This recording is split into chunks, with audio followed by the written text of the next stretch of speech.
voilà, petite vidéo aujourd'hui pour vous présenter, bon vous connaissez Shiro, la modèle Y en longue performance, en LR, long range, je veux dire.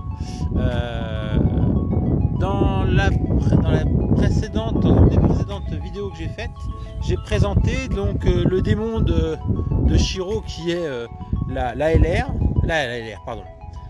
perf, la modèle Y performance. J'ai la chance qu'elle m'a été prêtée pour le week-end par Tesla à Chalon. Alors ce matin on a fait un rassemblement à Tinqueux à la carrosserie de Champagne, super rassemblement, si vous voulez vous irez voir, j'ai fait des vidéos et une présentation un peu de ça sur Facebook, sur Instagram, on a fait des choses. Donc la vidéo d'aujourd'hui c'était surtout pour essayer de répondre à certaines questions en termes de finition, confort, grosse différence entre la perf et la LR. Alors j'ai la chance moi d'avoir une LR, donc on va faire la même chose avec la perf, on va faire un petit comparatif, vraiment quelque chose de succinct parce qu'en fait il n'y a pas grande différence. Alors on va regarder au niveau des finitions, on va déjà passer par l'extérieur, on va parler des angles de finition de porte, très sincèrement. Alors là elle est noire, je pense que c'est le noir sur le noir, on voit pas trop l'écartement qu'on a ici, mais l'écartement qu'on a au niveau de la portière, il est identique en fait, hein. Je me ferai une petite photo et je mettrai la photo et vous verrez qu'il est identique, il n'y a pas de mauvaise surprise au niveau de la finition.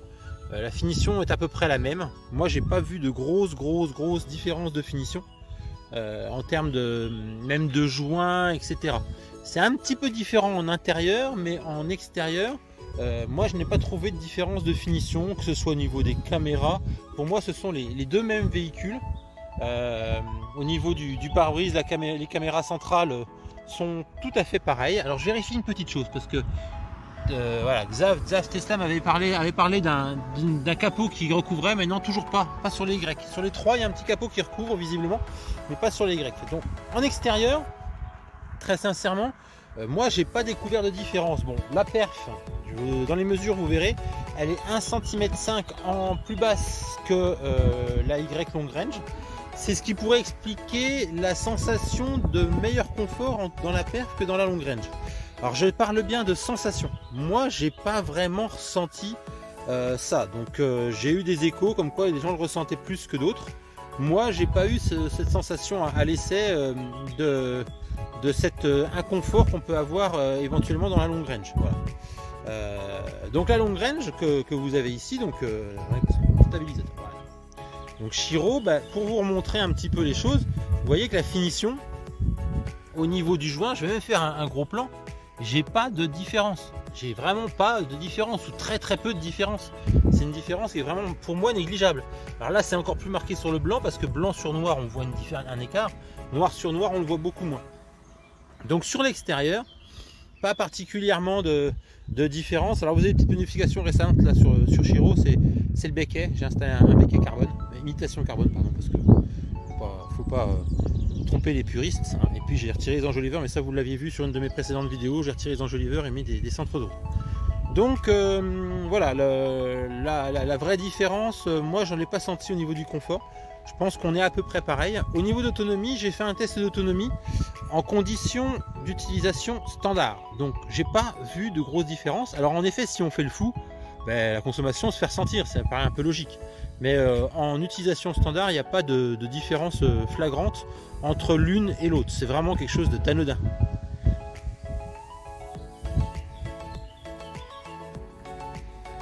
Alors je vous expliquais qu'on avait une différence en fait des sièges entre la long range, c'est une différence de couture en fait. Donc ici on est à 33, ouais c'est ça, 33, 32, 33, et on va au plus loin, on est au niveau de la couture à 38. Ça c'est sur la performance, on est à ça. Les sièges sont pour moi plus larges, donc on va aller contrôler ça.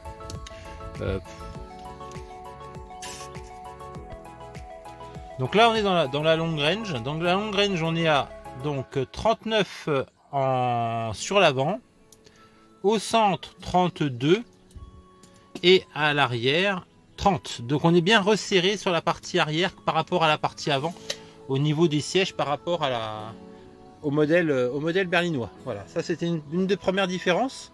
Seconde différence constatée au niveau de la finition du modèle performance par rapport au modèle long range. Je vais couper. Alors, seconde différence que l'on peut rencontrer, donc on a parlé de la plage arrière au niveau de la performance qu'on n'a pas sur la long range. Il y a autre chose qu'on a constaté, c'est la finition moquettée. Ici, la finition moquettée, elle prend la totalité du coffre jusqu'en haut. Je vais vous montrer sur la long range, on s'arrête à la moitié. La moitié, le reste, c'est du plastifié. Donc, comme je vous disais, donc sur la long range, sur la LR, on voit bien la moitié du coffre est moquetté et ensuite c'est plastifié. Alors, nous, ça a peu d'importance, ça ne génère pas grand chose en finition différente. L'avantage que ça va avoir, moi de mon côté, ça va être l'installation de ma protection de coffre. En fait, j'ai besoin des éléments plastiques pour pouvoir fixer ma protection de coffre. Donc voilà l'intérêt de mon côté. Pour le reste, bon, bien sûr pas de plage arrière, mais ça nous on installera certainement une plage arrière d'aftermarket, une plage arrière qui sera certainement en système à enrouleur.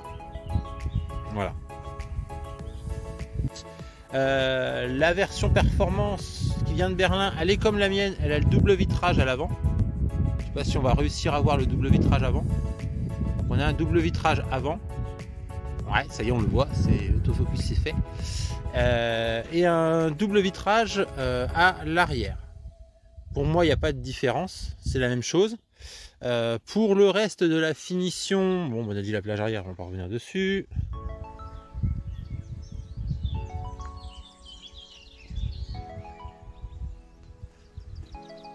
Ah si, il y a une différence, une vraie différence en plus.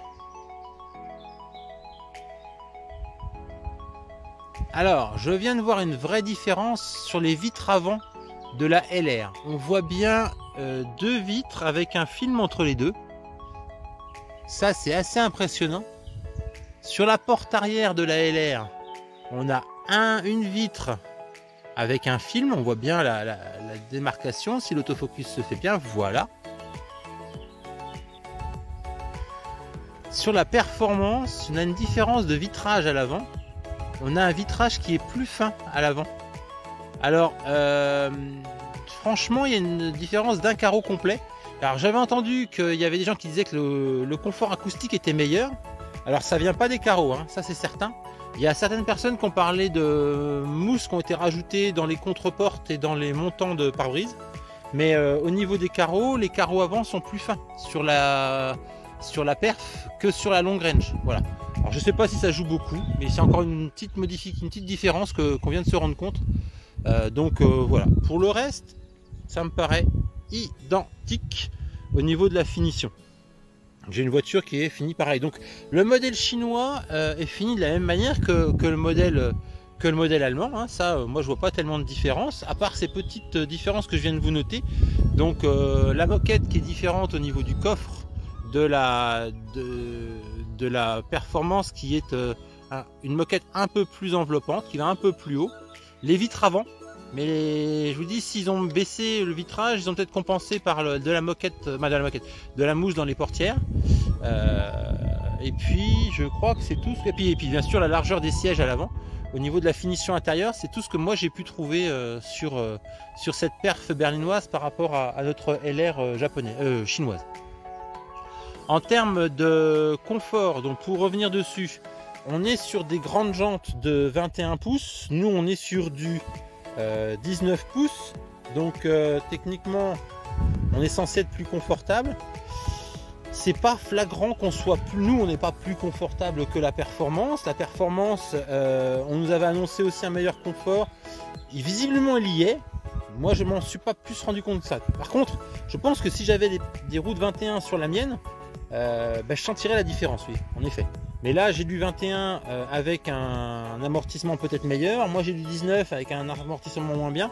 Bon, normalement, les deux se comportent de la même manière. Au niveau routier, tenue de route impeccable. Franchement, rien à dire. On est sur une superbe voiture qui a une super tenue de route, que ce soit la perf ou la mienne, ça, il n'y a aucun souci. Les essais qu'on a fait ce matin avec toutes les personnes, je pense qu'on a tous eu des super retours. Donc je vois pas de différence de tenue de route et de comportement routier. Outre bien sûr la performance, parce que c'est quand même son nom.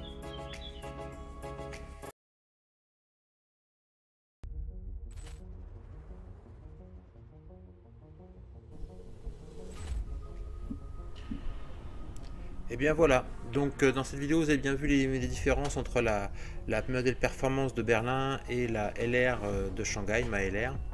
Vous avez bien vu, et ce qui m'a surpris aussi, c'est l'histoire de ces carreaux, là, c'est que ces vitres avant. Alors l'explication viendrait tout simplement que comme c'est pas le même fournisseur, qu'il s'agit de Saint-Gobain en Europe qui fournit les carreaux et les vitres de la modèle perf, et visiblement le fabricant n'a pas besoin de mettre ce type de verre comme on peut avoir sur le LR. Donc on a des simples, entre guillemets, simples vitrages, hein, des simples vitrages acoustiques quand même, comme ceux qu'on a sur la LR à l'arrière. Donc on a les mêmes à l'avant et à l'arrière sur la modèle performance. Voilà. Pour les autres, la moquette, c'est de l'esthétisme. Moi ça m'arrange un petit peu cette conception là. À voir après à l'usage et à l'usure. La plage arrière, bien entendu, la plage arrière, on l'avait déjà évoqué auparavant. Et puis donc les sièges avant qui sont un peu plus étroits sur la LR par rapport à la perf. Moi je trouve que ça me fait un meilleur maintien d'assise. Maintenant d'autres personnes ont un autre ressenti, mais bon, comme on dit toujours, chacun ses goûts. Sinon, ma petite chaîne Tesla Mail fait son petit bonhomme de chemin. Je rappelle que, je ne sais pas si vous l'avez déjà vu dans les autres vidéos, mais lorsqu'on aura atteint 1000 abonnés, je ferai un tirage au sort de mes 1000 abonnés et j'offrirai des accessoires que j'ai reçus ou par erreur de commande ou en double. Il y a un béquet imitation carbone, il y a des grilles de protection sous assise, voilà, il y aura peut-être certainement d'autres choses entre temps. Donc voilà, n'hésitez pas à liker la vidéo si ça vous a plu, à vous abonner. La vidéo précédente a vraiment eu du succès, l'histoire du freinage et du gommage des disques de ma LR et la constatation que je m'en suis fait après 2500 km. Donc on est en train de corriger le tir. J'avais précisé qu'il fallait passer en roulage. Alors j'ai essayé, mais en fait avec le frein moteur c'est assez compliqué. Il faut vraiment avoir une conduite un peu nerveuse, ce qui n'est pas du tout mon cas, pour pouvoir faire gommer ces freins. Donc je vais modifier un peu ma manière de conduire pour freiner beaucoup plus, afin de gommer les plaquettes et les freins et de pouvoir avoir un freinage optimal. Donc n'hésitez pas à faire votre retour là-dessus. Moi j'ai été aussi surpris de ce frein régénératif qui me fait que à ma conduite j'ai du mal à utiliser le frein. Voilà. J'espère que cette vidéo et les prochaines vous plairont, et puis je vous dis à très bientôt. Merci à vous, portez-vous bien, ciao.